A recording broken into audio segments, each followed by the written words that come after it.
Hey everyone, I'm back and today we're going to be talking about Mulholland Drive, and this movie is directed by David Lynch and stars Naomi Watts. And this is a film that I've been wanting to see for a long time, and now that I've finally seen it, I'm glad to say that I love this movie, although I can't say I loved it throughout the entirety of it, because the first 45 minutes I was kind of struggling to really get into it, because it wasn't exactly the pacing I would have wanted. And then I forgot, oh, this is David Lynch. He likes to have his movies to have a nice slow pace to them, like Eraserhead is an example of that, and Dune, Blue Velvet. Those are the other only David Lynch movies I've seen. And this one's no exception. This one really takes its time, and you really need to be prepared for that, otherwise you're not going to enjoy the movie. It's as simple as that. And this movie is also 2.5 hours long. That's also something you need to be aware of.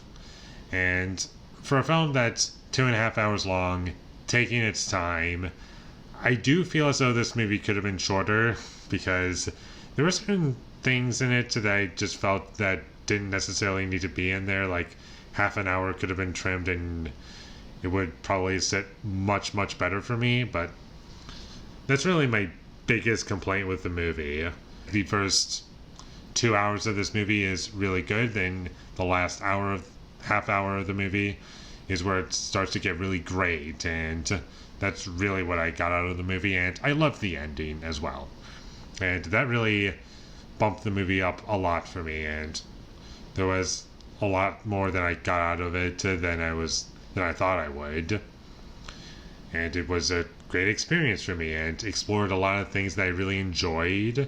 And it's a film that really stuck with me and started to make me think about things that I was trying to explore, like LA just being completely controlled by higher ups, and how they just won't let you even do anything, and they'll just can't max out your credit card somehow and just control your entire life basically. And there are some points where the tone is kind of comedic, and I do like the tone of this movie a lot. I like the characters a lot, and the character Adam, I found him to be kind of annoying for the first 45 minutes, but after a while I started to see the point of his character, and once we got to the end of the film, that's where I really understood why he was in the movie for as long as he was, because for the longest time I thought his character was pointless, but the ending really changed my perspective and made me realize, oh, that's why he's in the movie so much.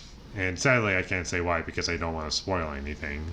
And I also wanted to mention the cinematographer for the film, Peter Dimmer. I have no idea how to pronounce it. I'm not even going to try.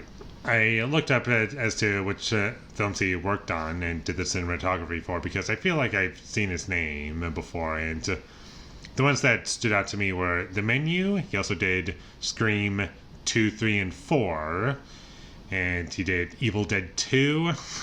He also did Austin Powers. And I'm kind of familiar with the movies that he's worked on. And I was like, wow, didn't realize I've seen that many movies where he did the cinematography. And the movie does look great, and I thought he did a great job.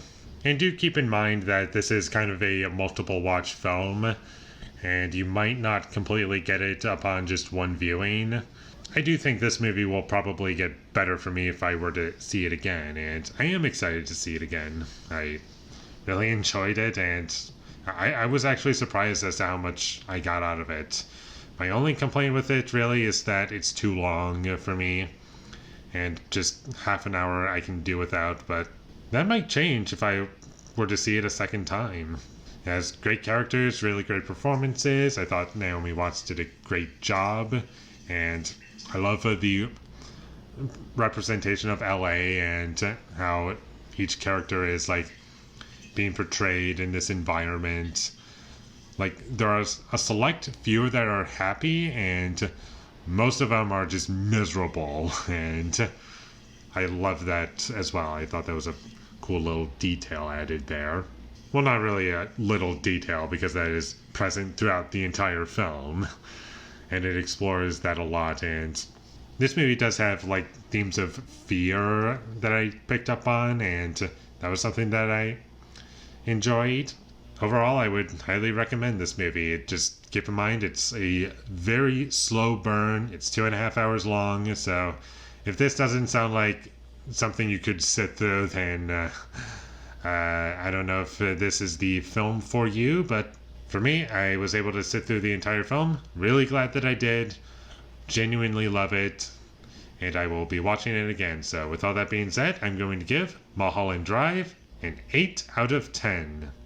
Thank you for watching my videos. As always, if you enjoyed this review, be sure to leave a like and comment down below what you thought of Mulholland Drive, and my social media links, they will all be in the description, so follow me there.